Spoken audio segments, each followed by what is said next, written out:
Okay.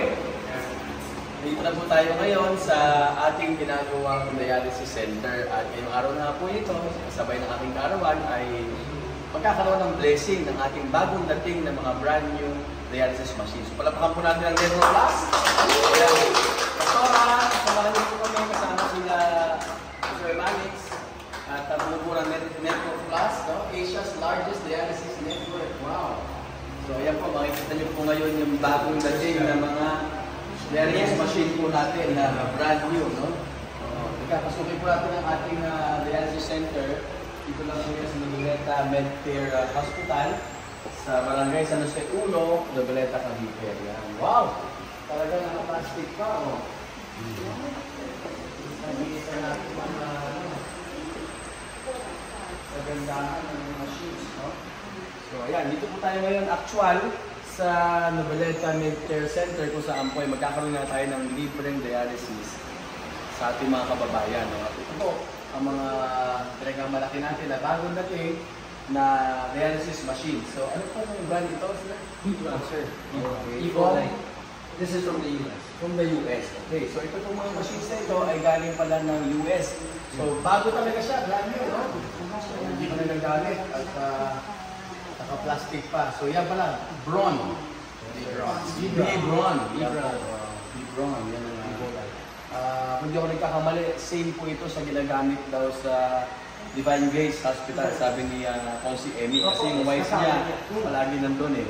So, exactly the same machine ito. No? So, imagine yung nakukuha ninyong serbisyo sa Divine Grace Medical Center, ay pwede ka rin makuha dito sa Noveleta Medcare Hospital, no? 12. Okay, so makikita niyo po, yan. Bilangin po natin, 1, 2, 3, 4, 5, 6. Ayan, hanggang doon pa, oh. 7,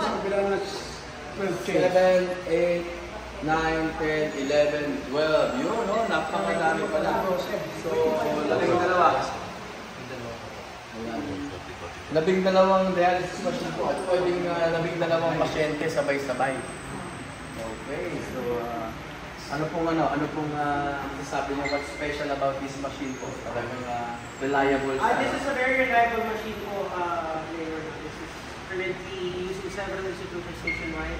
And the goal of our center is to make sure that your patients, whether private or government, would get the same level of quality treatment po sa government. We're taking away the notion na kapag government, kahit ano na lang. Yeah. Ito po, kahit government po tayo, we're using quality machines for our patients. Hindi pwede na. Hindi pwede na. Hindi pwede na. So yan po, at ang Bayan Noveleta po ay i-offer ito na libre sa ating mga kababayan, lalo na po sa mga indigent patients po natin. Basta may PhilHealth, ay pwede nyo ma-upgrade po ito ng libre.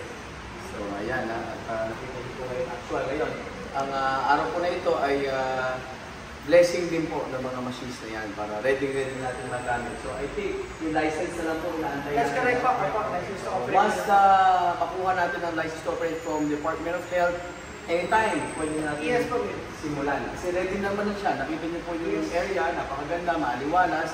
So siguro mag-add kami ng mga television. That's correct. Kung part po ito, meron po television. TV para medyo nag-reverse siya. Matagal yan ng 1 hour. 4 hours pala, no? So, siyempre, kung nag-dialysis, dapat medyo nag-reverse sila. So, maluwag yung area, fully air condition po, at ayan, bago yung mga machines na ibibigay po natin servisyo sa ating mga kababayan.